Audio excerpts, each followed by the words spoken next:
saya hormati Tuan Haji Samsudin, rakan-rakan, alim ulama, ustaz-ustaz, ustazah, hadirin hadirat rahmati Allah sekalian. Allahumma salli ala sayyidina wa nabiyina wa syafiina wa dhuhrina wa maulana Muhammad. Amma ba'd.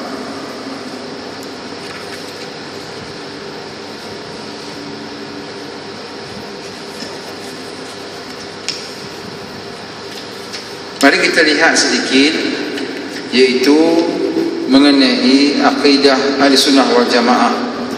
Kenapa penting tuan-tuan kita tentang akidah ini? Saya dapat maklum daripada sahabat saya bahawa di Mekah, ramai orang pergi Mekah, dia tak wukuf di Arafah, tetapi dia wukuf di rumah isteri Ustaz Asy'ari bekas Arqam, ahli Arqam. Jadi pihak kerajaan Saudi telah tangkap dia orang. Isterinya kena selesaikan hutang dahulu dengan kerajaan Saudi, dan sebahagiannya sudah dihantar pulang. Tuan-tuan dengar kan cerita ini? Bagaimana tak payah pergi wukuf di Arafah, tetapi memadailah pergi wukuf di rumah isteri Ustaz Asy'ari, di rumah dia, tapi tak pergi wukuf di Arafah. Ramai pula orang mengikut tu. Jadi pihak kerajaan Saudi dah tangkap mereka dan telah bercadang untuk hantar kembali, tapi yang isteri dia tak dapat pulang lagi, masih lagi ditahan di sana. Tuan-tuan ya, apa yang berlaku sekarang ialah pengaruh Syiah di universiti-universiti, pahaman Wahabi. Sebenarnya Wahabi itu pahamannya bukan menolak Islam, cuma pahaman dia amat tidak sesuai dengan Malaysia, karena kita bertaklid kepada akidah Ahlussunnah wal Jamaah. Ini yang berlaku. Karena kalau tuan-tuan tengok Wahabi, tidak boleh mendewa-dewakan, berselawat atas Nabi berlebih-lebihan, tidak boleh tahlil, tidak boleh talqin, dan tidak setuju doa yang kita amal selepas solat. Jadi banyaklah perkara yang menyimpang, yang tidak sama dengan pahaman kita.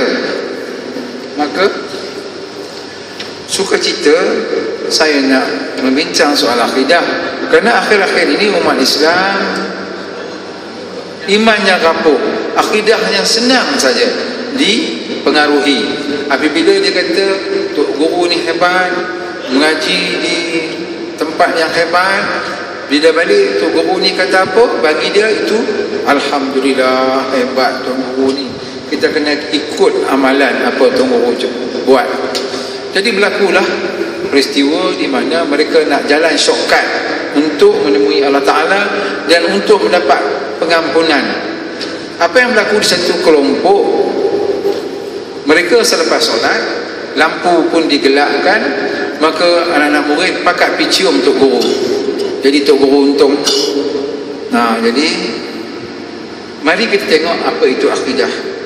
Akidah menurut bahasa Arab berasal dari kata aqada, yang bererti ikatan. Ikatan iaitu satu simpulan yang kuat. Kita meletakkan keyakinan kepada akidah ini. Apa arti iman? Berarti iman percaya. Jadi kita percaya dan kita yakin. Ia berarti satu ikatan yang berarti kepercayaan atau keyakinan yang kuat, mengukuhkan atau menepikan, atau dan juga disebut dengan mengatakan mengikat dengan kuat. Sedangkan menurut istilah yang umum, akidah adalah iman yang teguh dan pasti, yang tidak ada keraguan sedikit pun bagi orang yang meyakininya. Bila kita yakin, kita tak boleh kata saya yakin dengan Quran ni, tapi 99 ayat dia saya cukup yakin, tapi ada satu yang saya tak berapa yakin.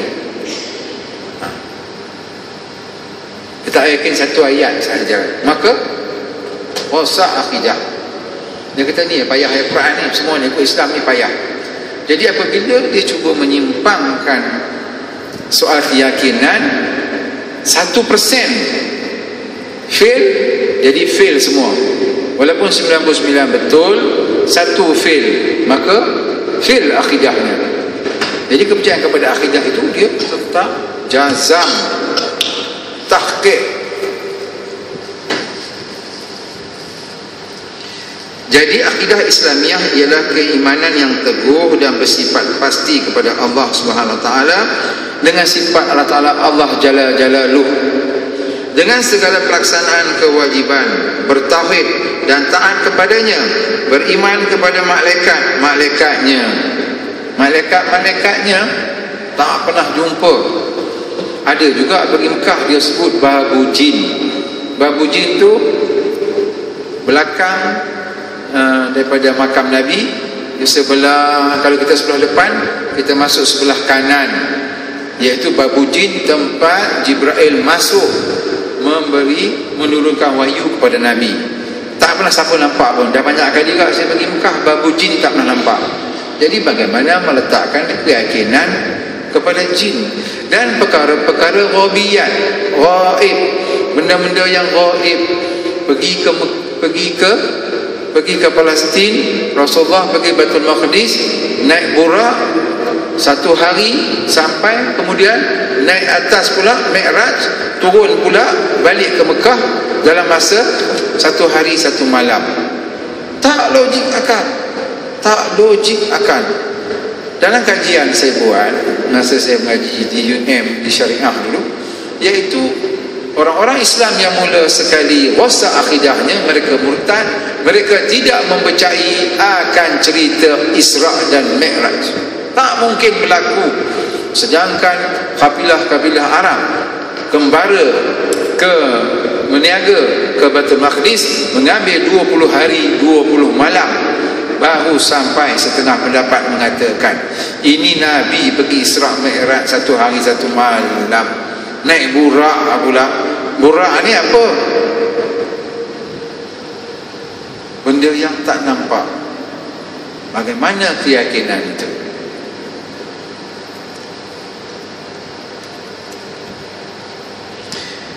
Beriman kepada malaikat-malaikatnya, rasul-rasulnya, kitab-kitabnya, hari akhirat, takdir baik, takdir buruk.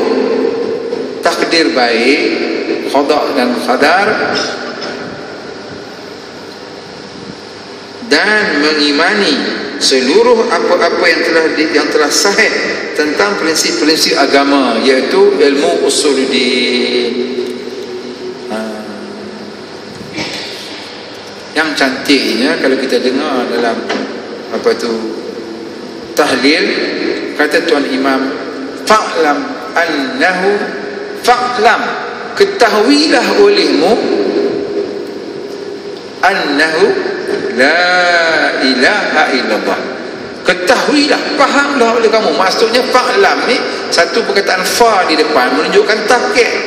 Tahqiq iaitu kamu mesti benar-benar memahami tuntutan la ilaha illallah, iaitu la, tiada Tuhan yang disembah melainkan, tidak ada ilah-ilah, tidak ada sembah-sembah, tiada Tuhan-Tuhan melainkan Allah, dan Muhammad itu pesuruh Allah. La ilaha illallah 20 sifat Allah Ta'ala, lawan 20 harus satu. Muhammad Rasulullah sifat Nabi 4, lawan 4 harus satu. Jadi yang 50 si aqidatul baik. Mempercayai benda-benda yang gaib, beriman kepada apa yang menjadi ijma' dari salafus saleh, serta seluruh berita-berita qat'i. Apa maksud qat'i? Yang tadi, iaitu benda yang pasti, baik secara ilmiah maupun secara amaliyah, yang telah ditetapkan menurut Al-Quran dan As-Sunnah yang sahih serta ijma' salafus saleh. Akidah jika dilihat dari sudut pandang sebagai ilmu sesuai konsep ahli sunnah wal jamaah meliputi topik-topik yang dikatakan tauhid, iman, Islam, masalah wabiyat, iaitu perkara-perkara yang kita tak nampak, syurga, neraka, azab kubur. Kalau kita ke dalam sikit, ada benda yang ada permulaannya dan tiada kesudahannya. Ada benda macam kita, ada permulaan, ada akhirnya.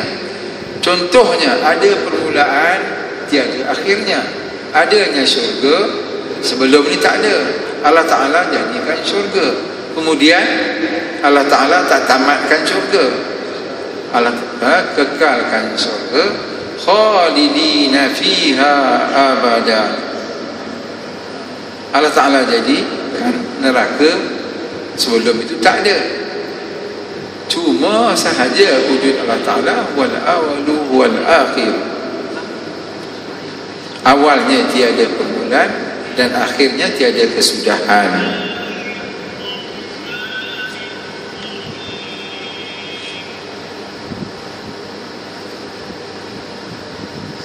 Jadi hendaklah kita faham betul-betul dan menerima segala apa-apa berita, baik secara ilmiah maupun secara amaliyah, yang telah ditetapkan oleh Al-Quran dan As-Sunnah yang sahih, serta dari pendapat-pendapat ijma' salafus salih. Objek kajian ilmu akidah ini, akidah jika dilihat dari sudut pandangan sebagai ilmu sesuai konsep ahli sunnah wal jamaah, meliputi topik-topik yang saya sebut tadi, iaitu tauhid, iman, Islam, masalah-masalah hal-hal gaib, kenabian, takdir, berita-berita tentang hal-hal yang telah lalu dan yang akan datang. Maka kalau kita tengok dalam cerita-cerita sejarah Islam, maka kita tengok apa yang berlaku, seperti di Laut Mati, Bahrul Mayyit di Jordan, iaitu asalnya adalah sebuah negara yang besar, keturunan Nabi Lut yang memerintah Laut Mati itu. Dan apabila mereka semua berlaku maksiat, homoseks, maka malaikat Jibril telah terbalikkan bumi itu menjadi Laut Mati. Laut Mati ini tuan-tuan, kalau tuan-tuan ambil rasa air terlalu masin, dan tidak ada satu pun hidupan di dalam Laut Mati, tak ada. Saya tengok juga kan, kok ada udang ke, ada ikan, anak ikan kecil ke, cuba juga tengok intai-intai dekat laut tu, dan tengok juga ada tak nelayan di dalam laut mati tu, kok dia cari-cari hasil-hasil laut ke. Bahrul Mayyit, Laut Mati, memang tidak ada apa-apa kehidupan.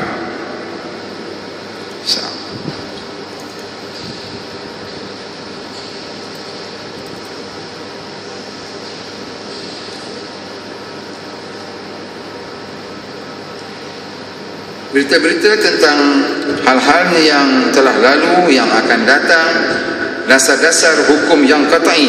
Berita-berita yang lalu, saya sebut cerita tadi, benda-benda yang akan datang, iaitu keluarnya Ya'juj dan Ma'juj, dan keluarnya binatang yang bernama Dabbah. Kata Profesor Harundin, Dabbah itu macam dinosaur. Dia datang, mengikut dalam satu kitab saya baca, Dabbah itu akan keluar setelah Ya'juj dan Ma'juj membunuh manusia, menjadi mayat itu bertimbun-timbun dengan darah yang penuh di bumi. Maka binatang yang bernama Dabbah ini datang memakan segala mayat-mayat, darah-darah yang ada di muka bumi. Betul ke Dabbah ni ada ke tidak? Ada ke Ya'juj dan Ma'juj?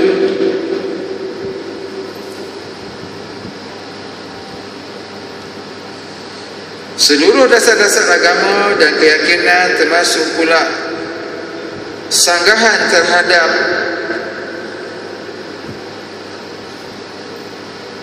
pengikut hawa nafsu dan ahli bid'ah, semua aliran dan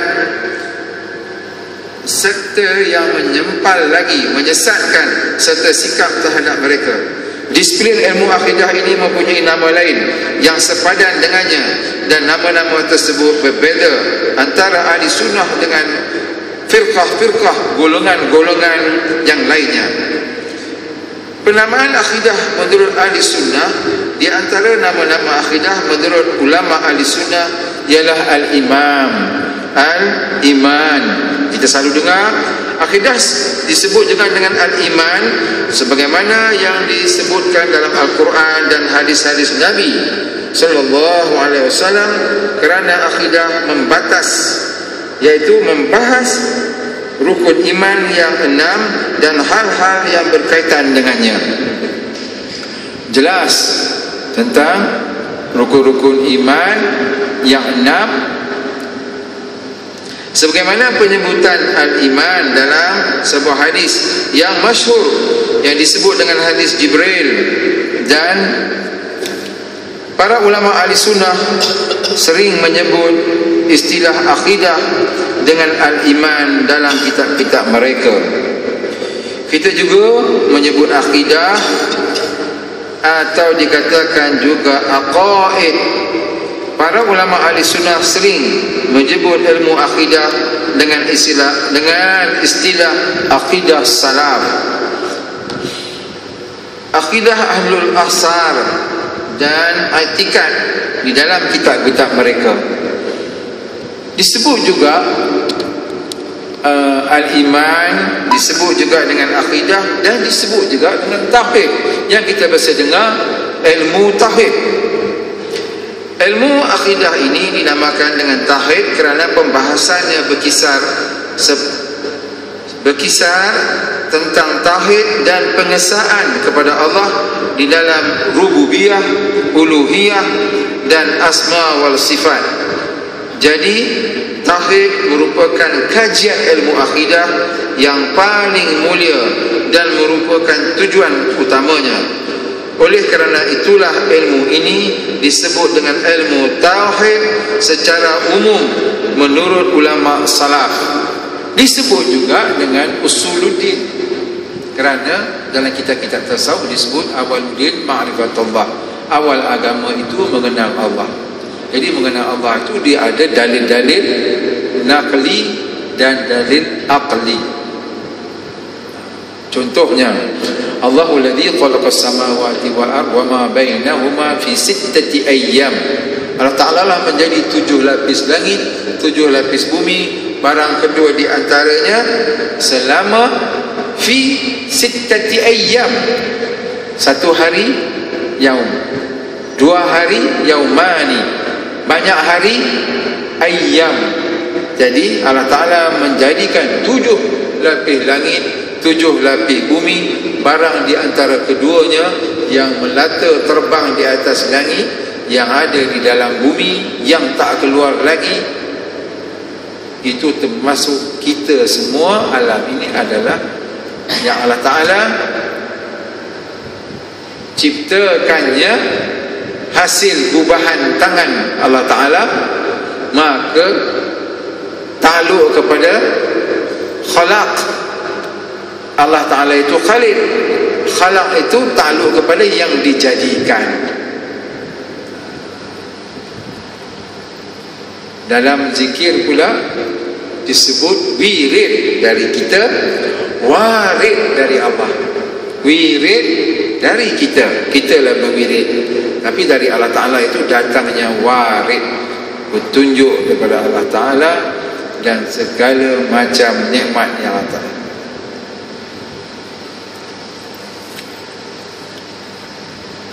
As-sunnah artinya jalan. Akidah salaf disebut as-sunnah kerana para penganutnya mengikuti jalan yang ditempuh oleh Rasulullah SAW dengan para sahabat di dalam masalah akidah, dan istilah ini merupakan istilah masyhur popular pada 3 generasi pertama. Betul, tak sama pengajiannya, tapi pada hakikatnya itulah juga. Yang kelima, disebut juga akidah ini ialah dengan usuluddin dan juga usuludiniyah. Usul artinya rukun-rukun iman, rukun-rukun Islam, dan masalah-masalah qat'i serta hal-hal yang telah menjadi kesepakatan para ulama. Disebut juga dengan al-fiqhul akhbar. Ini adalah nama lain usuluddin dan kebalikan dari fiqhul asghar, yaitu kumpulan hukum-hukum ijtihadi. Asy-syari'iyah maksudnya adalah segala sesuatu yang telah ditetapkan oleh Allah Subhanahu wa ta'ala dan Rasulnya, beberapa jalan-jalan petunjuk, terutama dalam yang paling pokok adalah usuluddin, masalah-masalah akidah. Di mana kita nak cari, iaitu dalam sifat 20 kitab-kitab lama orang mengaji, iaitu menggunakan sifat 20, diterangkan awalnya macam itulah kitab lama. Contohnya, kalau dia kata Allah Ta'ala itu berkata-kata, wa kalamullahu Musa taklima, telah berkata-kata Allah Ta'ala dengan Nabi Musa di Bukit Tursina dengan kesempurnaannya. Siapa sempurna? Saya mana tahu macam mana surah Allah Ta'ala bercakap dengan Nabi Musa di Bukit Tursina. Ia bercakap. Apabila Nabi Musa nampak api, lalu dia mendekatkan dirinya kepada api itu, maka di ketika itu Allah Ta'ala bercakap dengan Nabi Musa secara live. Wa kalamullahu Musa taklima. Betul? Bagaimana? Saya nak jawab. Laisa kamitslihi syai'un. Itu pasal dipanggil Nabi Musa karamallahu wajhah. Di mana? Di Bukit Tursina. Macam mana Bukit Tursina? Di Mesir.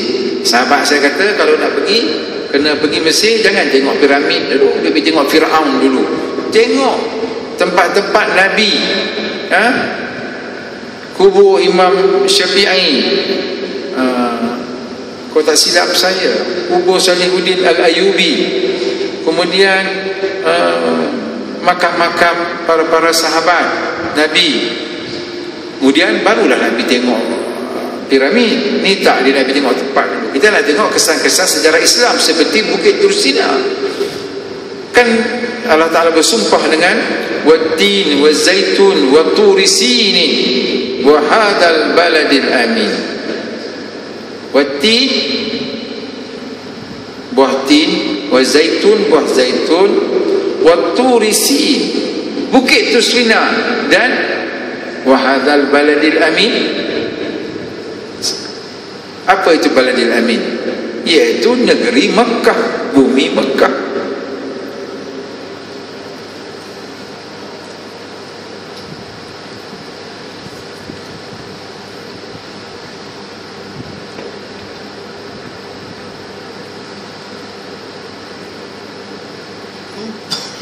Ilmu usuluddin dia tidak lari dari perbincangan tentang rukun-rukun iman, tentang rukun-rukun Islam, dan masalah-masalah yang menjadi sepakatan ulama, dan ada yang tidak sepakatan ulama. Tak sama, ulama tak sependapat. Tapi kalau jumhur ulama, jadi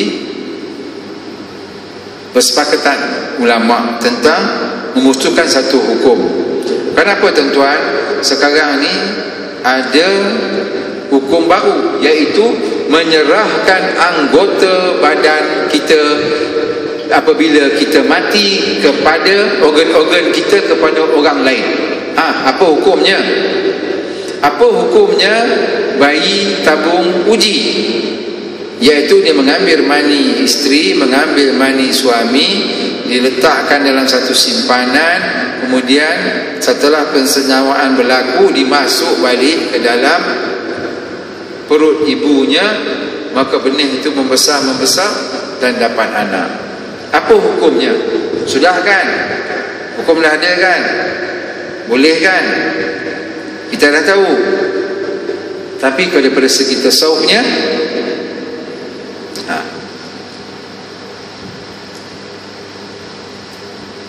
cara pengambilan itu tidak cantik.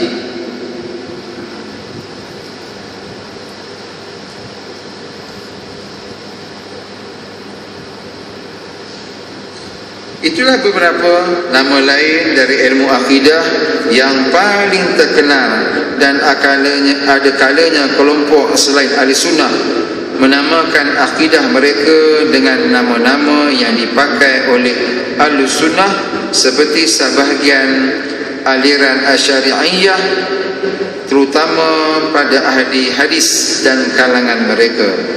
Penamaan akidah menurut firqah, ada beberapa istilah lain yang dipakai oleh firqah selain ahli sunnah dengan nama dari ilmu akidah, dan yang paling terkenal di antaranya adalah ilmu kalam.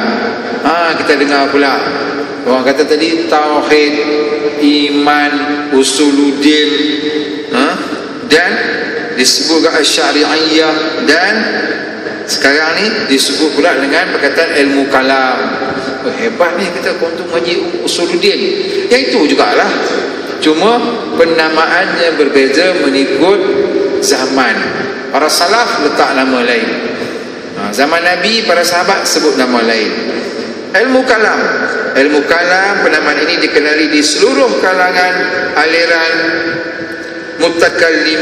mutakallimin, pengagum ilmu kalam, seperti aliran Mu'tazilah, Asy'ariyah, dan kelompok yang sejalan dengan mereka.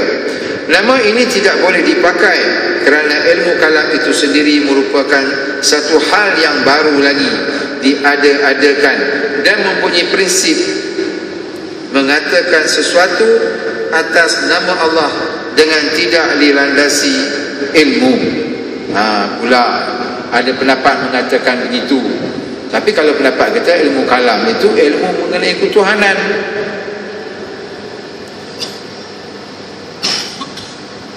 Dan larangan tidak bolehnya nama tersebut dipakai kerana bertentangan dengan metodologi ilmu salaf dalam menamakan masalah-masalah akidah. Ada juga disebut dengan nama filsafah. Istilah ini dipakai oleh para filosof, iaitu para falsafah, dan orang yang sejalan dengan mereka ini adalah nama yang tidak boleh dipakai di dalam akidah, kerana dasar filsafah itu adalah khayalan dan pandangan-pandangan khurafat tentang hal-hal yang gaib. Dihujahnya itu sahaja. Ada pula sekarang pengajian disebut tasawuf. Pengajian tasawuf. Kalau ikut Dr. Zulkifli Al-Bakri, dia mengatakan bahawa ilmu akidah dan ilmu tasawuf itu ialah sinonim. Dia tidak lari dalam pengajian kita. Kalau mengaji akidah itu, dia juga tidak lari daripada pengajian tasawuf. Istilah ini tasawuf, bukan tasawuf dia tasawuf lah. Macam kita cedok, tasawuf tu dia tasawuf, dia tersangkut. Dia bukan tasawuf. Istilah ini dipakai oleh sebahagian kaum sufi, orientalis, serta orang-orang yang sejalan dengan mereka. Inilah nama mengikut pendapat mengatakan ia tidak boleh dipakai dalam akidah kerana merupakan penamaan yang baru lagi diada-adakan. Di dalamnya terkandung kumpulan sufi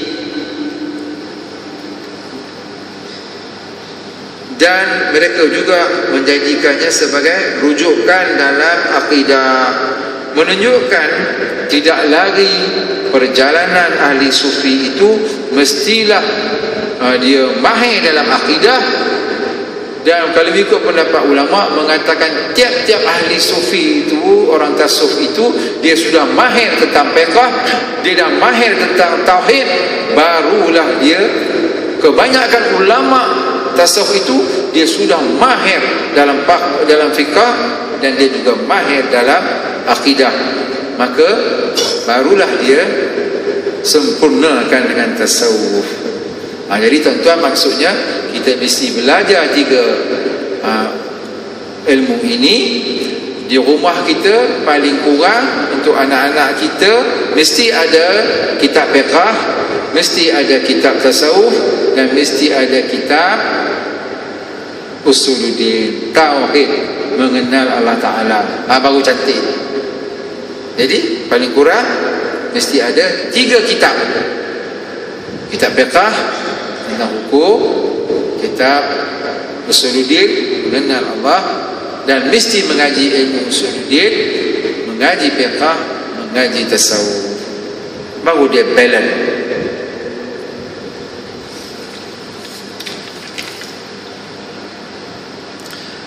Bagaimana pengertian ahli sunnah wal jamaah ini?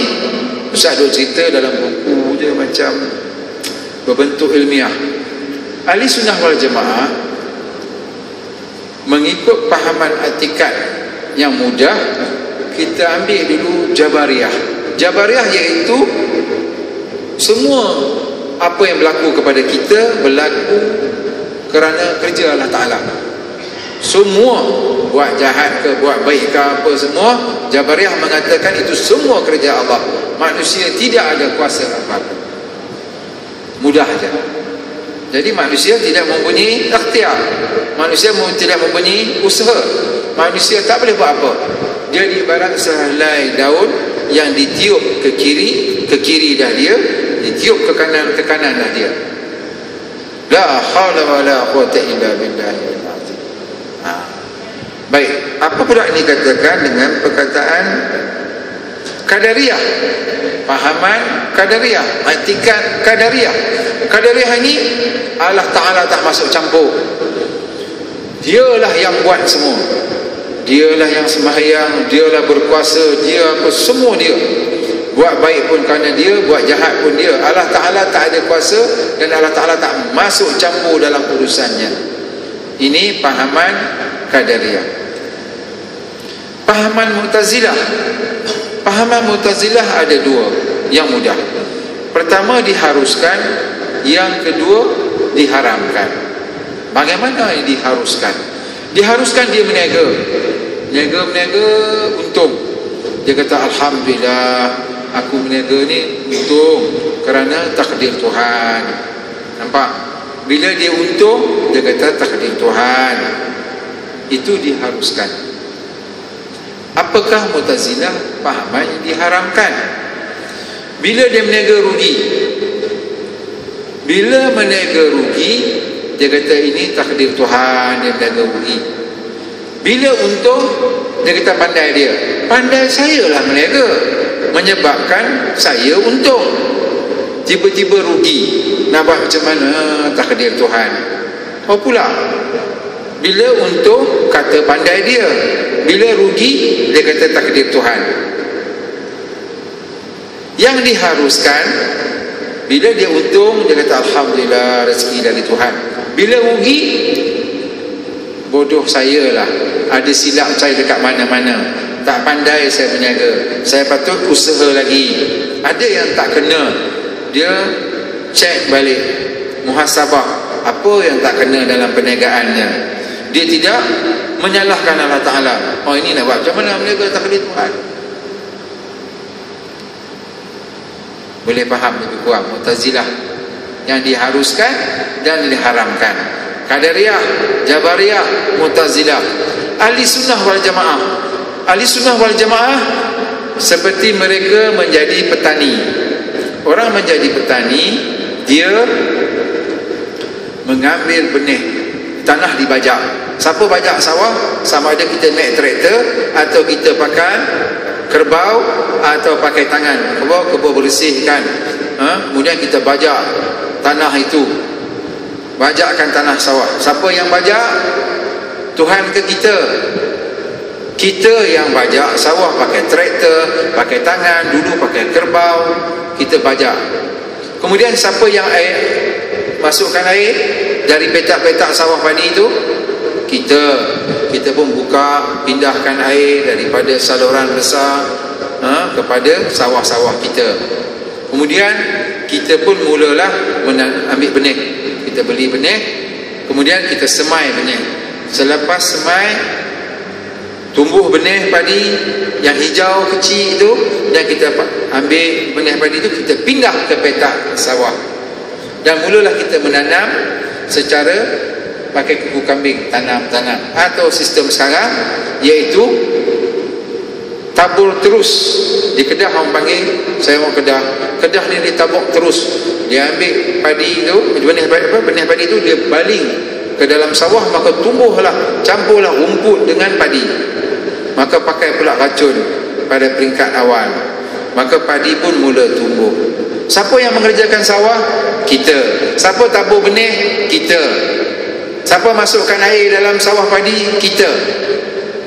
Bila padi itu mula naik, tumbuh, dan jumpalah kita, nampaklah kita benih padi yang hijau tu. Nampak? Dia tumbuh biji padi yang kelongsong hijau tu. Kalau kita gigit pada kelongsong hijau tu, dia ada susu. Dia macam susu keluar kalau kita gigit padi yang hijau yang belum masak tu, susu.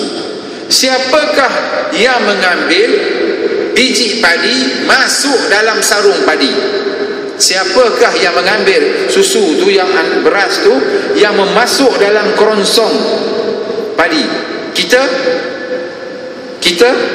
tak dah. Kita tadi hanya bersawah, kita kerjakan sawah tu, merumput, buang semua, itu kita buat. Tetapi nak memasukkan biji beras ke dalam sarung itu, kerja siapa? Kerja Allah Ta'ala. Jadi ahli sunnah wal jamaah mengambil jalan tengah, iaitu ada ikhtiar manusia, iaitu kita membajak sawah, kita usaha semua. Kemudian adalah daripada kerja Allah Ta'ala. Kerja Allah Ta'ala iaitu menjadikan benih padi itu tumbuh di dalam kerongsong, membesar.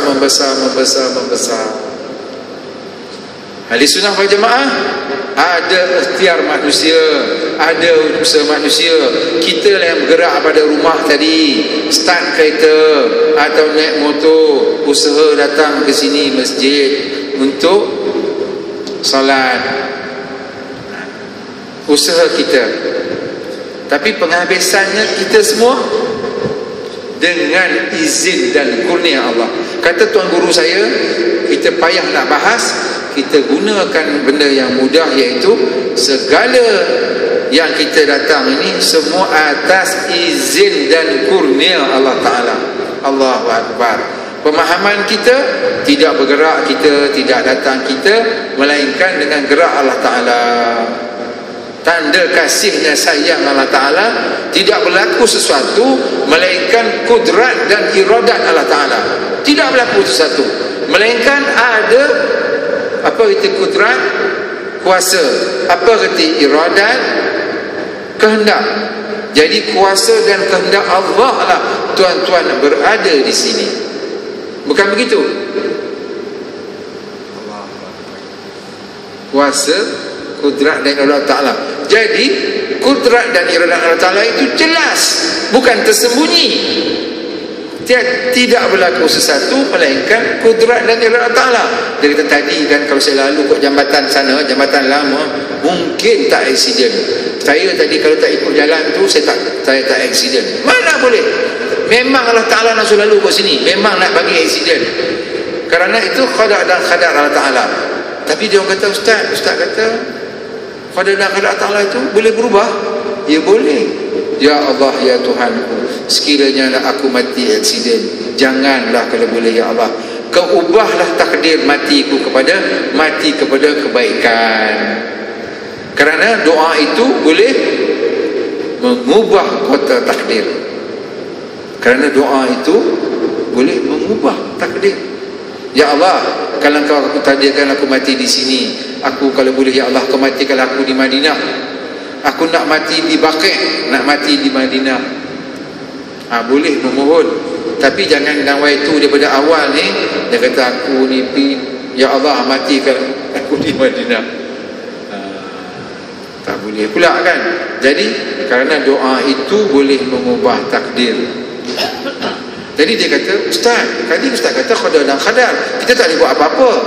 Katakanlah kita sedang berada di dalam gua sekarang, tiba-tiba kita nampak gua itu bergerak-gerak dan dia mula jatuh atas kepala kita, batu-batu. Kita berkata, biarlah ya Allah, nak buat macam mana ni, pada qadar engkau. Kita nak kata macam tu, tidak lari, tidak keluar daripada gua. Wajib keluar daripada gua. Lari daripada gua itu untuk apa? Untuk takdir Tuhan yang lain pula, iaitu kita lari daripada takdir kepada takdir yang lain.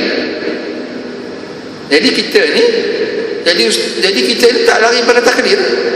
Memang lari takdir itu semua berlaku, itu semua dengan takdir Tuhan juga, kehendak Allah Ta'ala juga.